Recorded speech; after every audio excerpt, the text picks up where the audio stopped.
City, right to sports, and the manager of announcement. Then we have our own brother and colleague, comrade NDC, who is also here from the government of this area. And we have the professor himself, who held all the titles that you can think of. Professor Nelson himself also. Then we have our own colleague Lodi, and my colleague President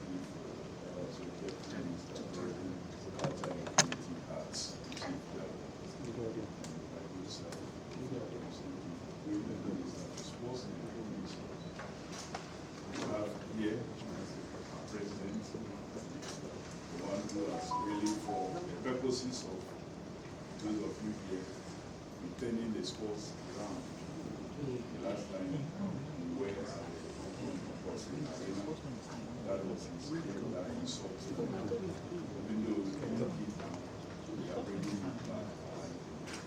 It's excellently done.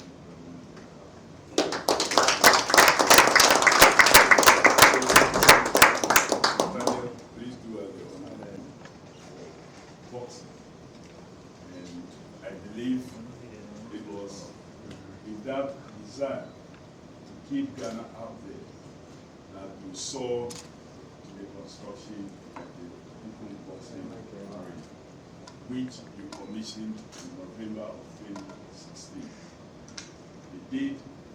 It began picking up, but as I said earlier, we all saw what happened. The hostels that you put there, intending to turn into a great academy, was used for something else. The pool has gone. It no longer contains water. But with your coming into office and the support you are giving every sector, the sports ecosystem has equally responded positively.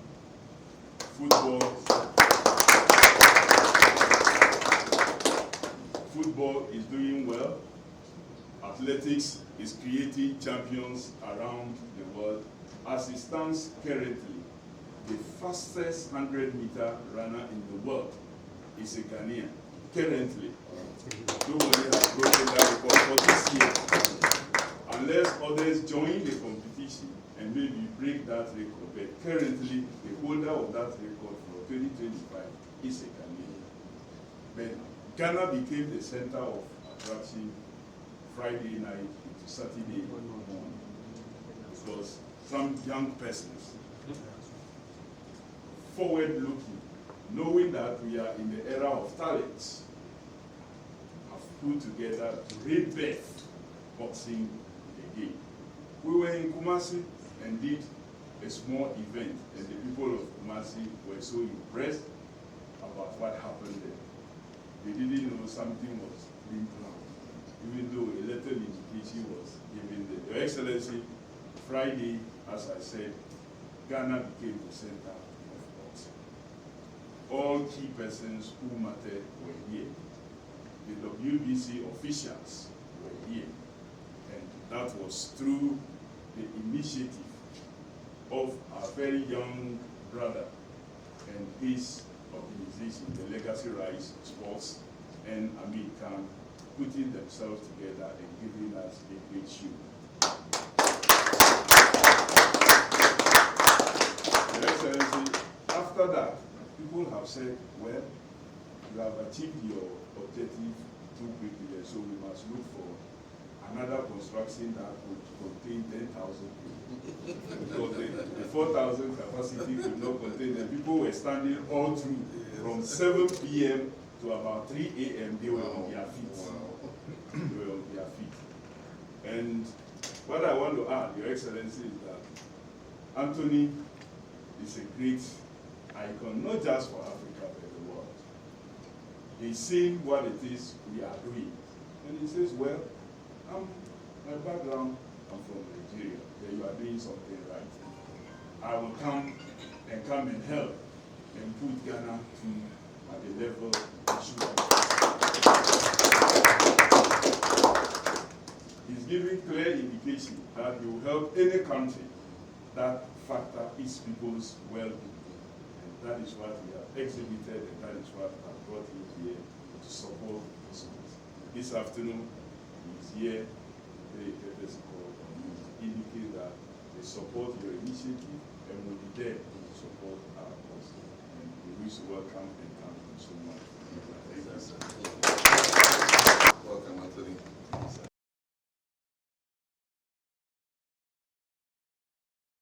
The least, but I mean, the reviews that I've had have been so positive.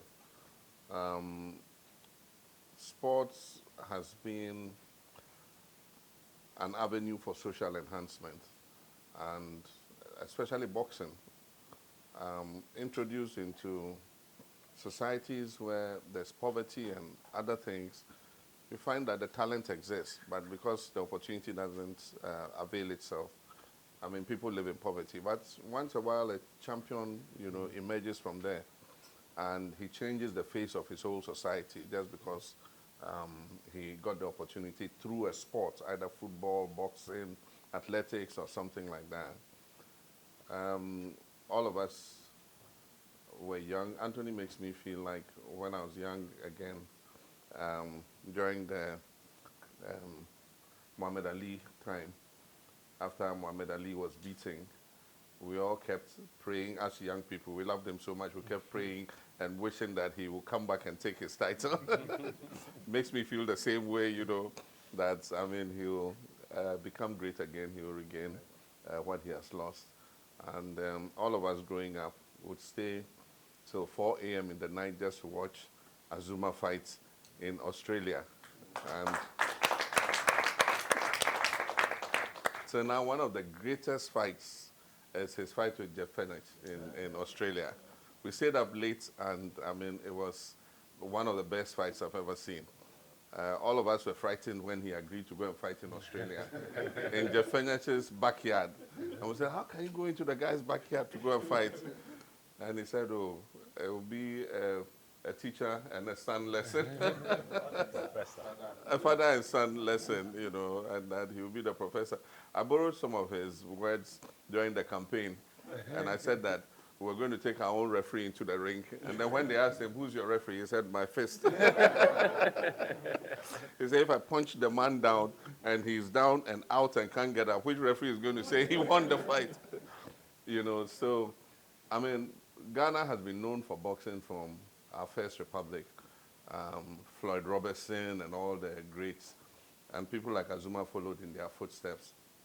Unfortunately, over the years, things have gone down, and that's what we try to revive by setting up the Bukom Boxing Arena. It's actually an academy because it's got hostels, it's got classrooms and all that. And the intention was that we'll scout and look for young talents all across the country and bring them to live and train there and go to school at the same time, and so we're going to have teachers teach them so that they don't miss on their lessons and all that. Unfortunately, after I left office, that dream, was put on hold. But we have the opportunity to take it up again. My one regret is I didn't build it bigger than it is now. I realized that. I thought that 4,000 was enough to come and see a boxing match, but it looks like we need a much bigger arena to contain the new interest that is coming up. Sharaf has been interested in sports since he was a kid. And growing up at 5 years, 6 years, he knew every footballer. He knew how they played, who they played. He could comment on them. Not only the footballers, he knew their wives and their girlfriends. He knew the referees, everybody. And it's he and his brothers who made me start taking an interest in football. I mean, I've never really been a fan, when it comes to soccer, but he supported Liverpool. His other brother supports Man United.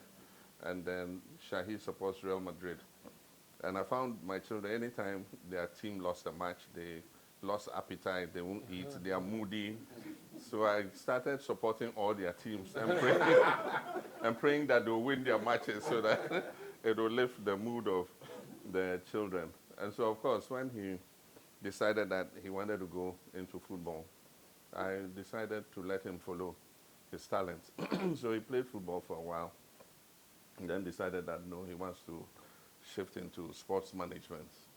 And so he started with football, but he took an interest in boxing. And so now both are his passion, boxing and football. But it looks like the boxing world is, is taking control. But it's a good thing because we believe that Ghana has the talent and we can raise some world champions. And I told Anthony yesterday, he came to join us in church yesterday. Of his own, he called Sharaf and said, where can I go to church this morning? And Sharaf said, oh, my father is the MC in his church. And he came and joined us and sat through the whole service. Yeah, thank you very much. Yeah, so it needs, I told him he'll be our ambassador. It needs people like him, you know, to help to change the lives of young people. And so we wish him to be an ambassador for boxing in Africa and take that as one of the causes that he champions, that after him there will be a wave of young boxers at different levels who would also make Africa proud and change the societies from which they come from. And so we're happy to have you. You're an icon, very much loved in Ghana. And so people were very excited, you know, that you accepted to come. But Ghana is your second home. You are free to come anytime and visit. You want us to give you a Ghanaian passport, we'll give you. Of course. Yes. Yeah, but thank you very much for the visit, and thanks for the friendship with Sharaf. Yeah.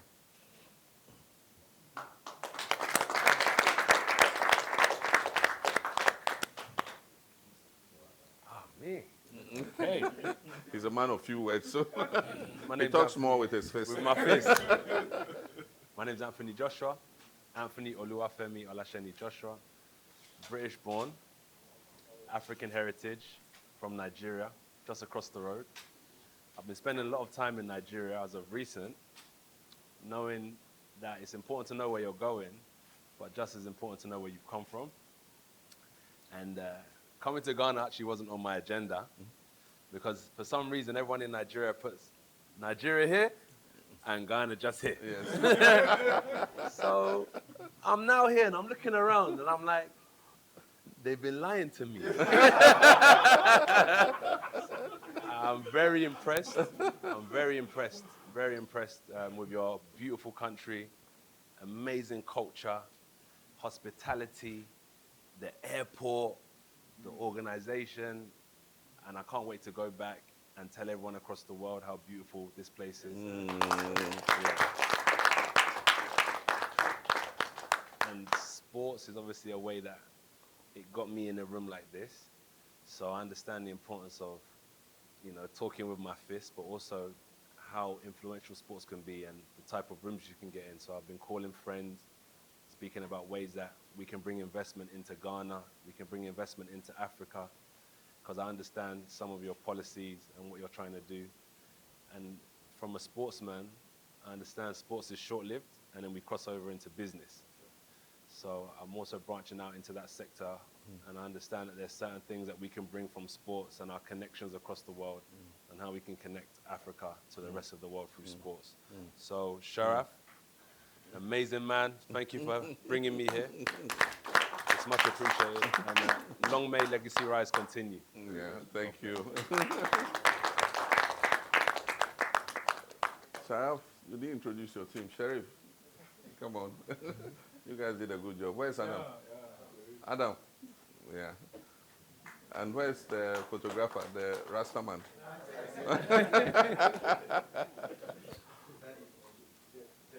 Oh, yes. Great. Well done. So, of the business that I started, Beautiful Destinations. 12 years ago, we started an Instagram account, which had a vision for sharing all of the most beautiful places in the world.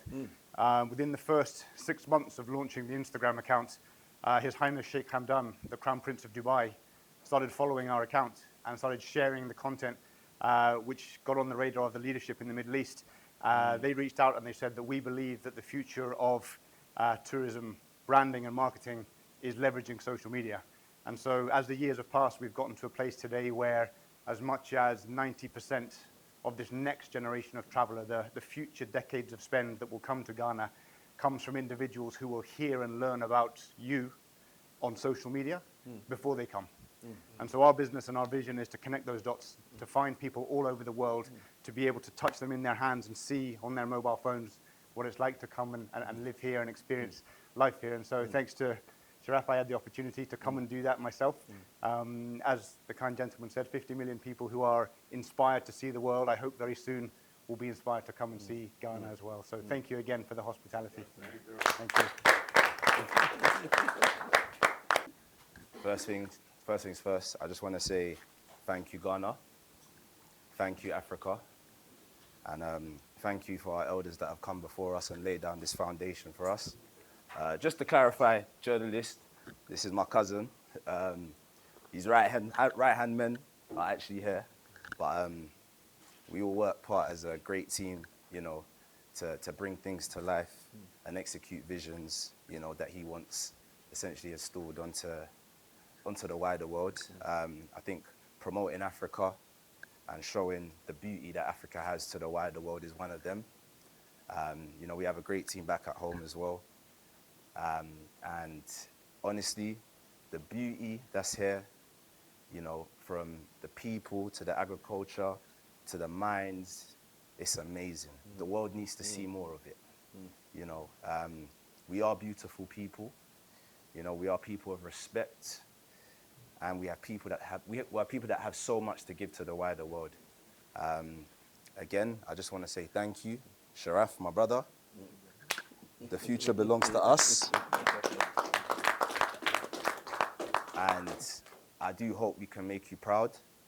I do believe that, you know, actions speak louder than words. So hopefully us coming here, you know, putting our feet on the ground and just laying down the foundation and building off the foundation that my cousin has laid and, you know, running with it, I hope it doesn't go in vain. So I just want to thank you again. Thank you, Ghana, but also up Nigeria.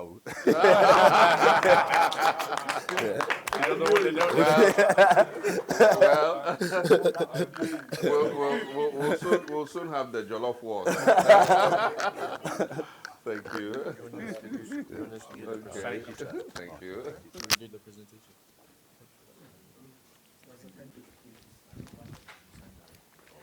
No, I haven't signed it.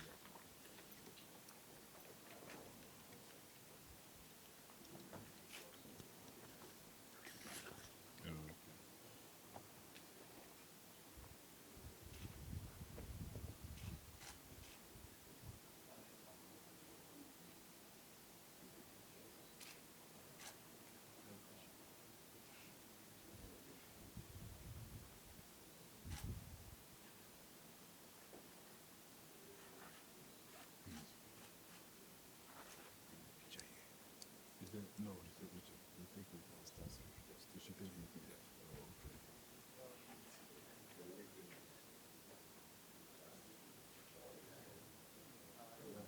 In addition to your college, Yeah. God bless you. Sir. Wow. No, this is beautiful. It's not much, Thank it's you. the least we can do, but just as a way No, to this is great. leave a memory in Ghana. Yeah. Thank you very much. I think we should stand up and do the presentation properly for successful presentation. Yeah. see him and the old one. Where is see.